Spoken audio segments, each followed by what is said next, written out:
Hello students, in this video we will discuss critical angle and total internal reflection.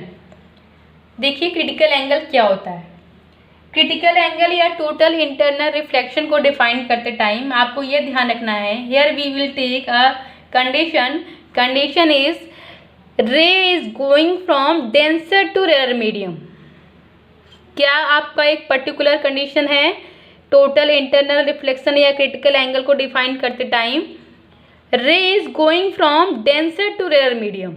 ठीक है, तो देखिए जब आपकी कोई भी लाइट रे डेंसर मीडियम से रेयर मीडियम पे जाती है, it will bend away from the normal. तो ये नॉर्मल से क्या होता है, दूर आपकी बेंड होती है। ठीक है, तो जब ये नॉर्मल से दूर इसका झुकाव होता है तो एक पर्टिकुलर आपका नॉर्मल से, ये नॉर्मल है आपका, तो इससे ये दूर जाएगी, फिर इससे ज़्यादा आपका एंगल ऑफ इंसिडेंस होगा, फिर ये और दूर जाएगी, फिर और ज़्यादा आपका एंगल ऑफ इंसिडेंस होगा तो आपके फिर ये और दूर जाएगी। ठीक है, तो एक पर्टिकुलर एक एंगल ऑफ इंसिडेंस होता है जिसके लिए आपका जो ये एंगल ऑफ रिफ्रैक्शन है ये 90 डिग्री होगा। For a specific angle of incidence, angle of refraction will be 90 degree. That particular angle of incidence is known as critical angle. When ray of light goes from denser to rarer medium, जब आपकी कोई भी ray of light denser medium से rarer medium में जाती है तो एक पर्टिकुलर एक क्रिटिकल एंगल होता है जिसके लिए आपका एंगल ऑफ रिफ्रैक्शन 90 डिग्री होता है। जिस एंगल ऑफ इंसिडेंस के लिए एंगल ऑफ रिफ्रैक्शन 90 डिग्री हो, that angle of incidence is known as critical angle, and इसको इंडिकेट करते हैं IC से, या फिर इसको सिंपली C से भी इंडिकेट करते हैं। IC मीन्स क्रिटिकल एंगल, या फिर इसको सिंपली C से भी इंडिकेट करते हैं।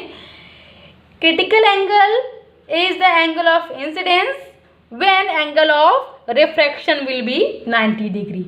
Critical angle वो angle of incidence है जब आपका angle of refraction क्या होगा, 90 degree होगा। But here we have a condition, ray should go from denser to rarer medium. So when ray goes from denser to rarer medium, for a angle IC, for a angle IC, angle of refraction will be 90 degree. See this, ये जो आपका angle of incidence है जिसके लिए angle of refraction 90 degree हो, इस angle IC को कहते हैं क्रिटिकल एंगल। ठीक है, अब देखिए अब आपकी रे डेंसर टू रेयर मीडियम पे जाती है तो एक क्रिटिकल एंगल के लिए एंगल ऑफ रिफ्रैक्शन क्या होता है, 90 डिग्री होता है। अब अगर आपका angle of incidence critical angle से ज़्यादा हो जाए, क्या हो जाए, रे आपकी डेंसर टू रेयर मीडियम जा रही है, ठीक है, और क्रिटिकल एंगल से ज़्यादा आपका एंगल ऑफ इंसिडेंस है, उस केस में क्या होगा, IC के लिए तो ये 90 डिग्री था एंगल ऑफ रिफ्रैक्शन। अब अगर आप इससे ज़्यादा एंगल ऑफ इंसिडेंस करेंगे, इससे ज़्यादा एंगल पर आपकी रे इंसिडेंट होगी, तो क्या होगा, ये रे इसमें रिफ्रैक्शन होगा ही नहीं, ये रे कंप्लीटली उसी मीडियम में फिर वापस आ जाएगी। आपका रे इस तरह जाता है तो ये क्या होता है, नॉर्मल से दूर हटता है। पहले बात, डेंसर टू रेयर मीडियम पे जाता है तो ये नॉर्मल से क्या होगा, दूर जाएगा। तो ऐसे ही जब आपका एंगल ऑफ इंसिडेंस आप बढ़ाते जाएंगे तो एक पर्टिकुलर क्रिटिकल एंगल होता है जिसके लिए आपका एंगल ऑफ रिफ्रैक्शन 90 डिग्री हो जाएगा। ठीक है, अब अगर इससे ज़्यादा, अब क्रिटिकल एंगल से भी ज़्यादा अगर आपका एंगल ऑफ इंसिडेंस हो गया है तो जो ये रे है ये रिफ्रैक्ट होगी ही नहीं।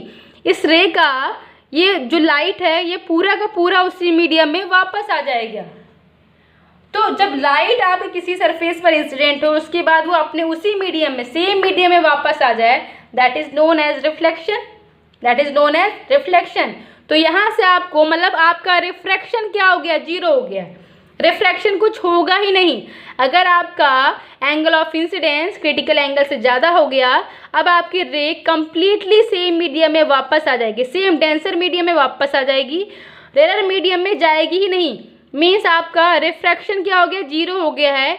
This phenomena is known as total internal reflection.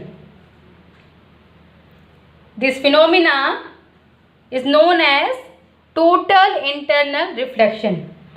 When ray go from denser to rarer medium, an angle of incidence is greater than critical angle, then ray will completely reflect to the same medium. This is called total internal reflection. इस case में आपका refraction क्या हो गया, 0 हो गया, रे अपने मीडियम में वापस आ गई है। तो ये नॉर्मल जो रिफ्लेक्शन है, अब रिफ्लेक्शन तो होता है, नॉर्मल रिफ्लेक्शन से ये रिफ्लेक्शन कैसे डिफरेंट है। नॉर्मल रिफ्लेक्शन में ये कोई कंपल्सरी कंडीशन नहीं होता है कि रे किसी एक मीडियम में जाती नहीं है, कि रे आपका डेंसर टू रेयर जा रही है फिर रेयर टू डेंसर जा रही, नहीं, रे आपकी सिंपली एक सरफेस पे क्या होती है, इंसिडेंट होती है, और उस सरफेस पर इंसिडेंट होने के बाद अपने मीडियम में वापस चली जाती है।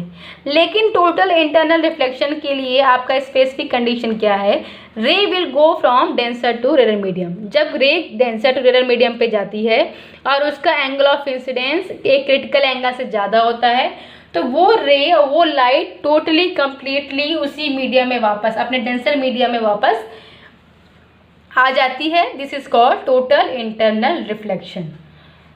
इसके बाद नेक्स्ट टॉपिक है कि difference between total internal reflection and reflection of light. आपने रिफ्लेक्शन ऑफ लाइट पढ़ा है, ये टोटल इंटरनल रिफ्लेक्शन है, तो दोनों में एक स्पेसिफिक कंडीशन, इनमें डिफरेंस क्या होता है, तो मेनली डिफरेंस तो यही है कि इसके लिए एक पर्टिकुलर केस है कि ray should go from denser to rare medium, ठीक है। और आपका नॉर्मल रिफ्लेक्शन में क्या होता है, वो आपका एक पॉलिश सरफेस के थ्रू रिफ्लेक्शन होता है। आपका नॉर्मल रिफ्लेक्शन के लिए एंगल के लिए कोई कंडीशन नहीं है कि आई की वैल्यू कितनी होनी चाहिए, एंगल ऑफ इंसिडेंस कितना होना चाहिए। टोटल इंटरनल रिफ्लेक्शन के लिए कंडीशन ये है कि this angle of incidence should be greater than angle of critical angle IC। तो इस तरीके से डिफरेंसेस हैं जो आपकी बुक में होगा, जो कि आपको बुक से ही उसको पढ़ना है इस टॉपिक को।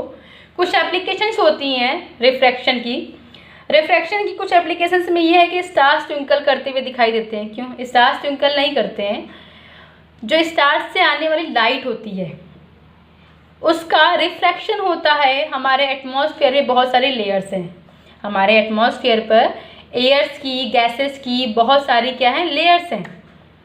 तो जो गैसेस की लेयर्स हैं, नंबर ऑफ लेयर्स है, उन नंबर ऑफ लेयर्स के थ्रू नंबर ऑफ रिफ्रैक्शन होता है स्टार्स से आने वाली लाइट का। तो नंबर ऑफ रिफ्रैक्शन की वजह से वो स्टार्स ट्विंकल करते हुए हमको दिखाई देते हैं। तो इस तरह से कुछ एप्लीकेशंस हैं, टोटल इंटरनल रिफ्लेक्शन की भी कुछ एप्लीकेशंस हैं, रिफ्रैक्शन की भी कुछ एप्लीकेशंस हैं, जो कि आपको ये टॉपिक्स बुक से रीड करने हैं, क्योंकि नॉर्मल चीज़ें हैं जो कि आपको एक बार पढ़ने पे समझ में आ जाएगा। जो बेसिक लॉजिक है, जो बेसिक कॉन्सेप्ट्स है, वो हमने डिस्कस कर लिए हैं। इसके साथ आपका एक चैप्टर कंप्लीट हो गया है। From next video we will start chapter 5 lens. Thank you.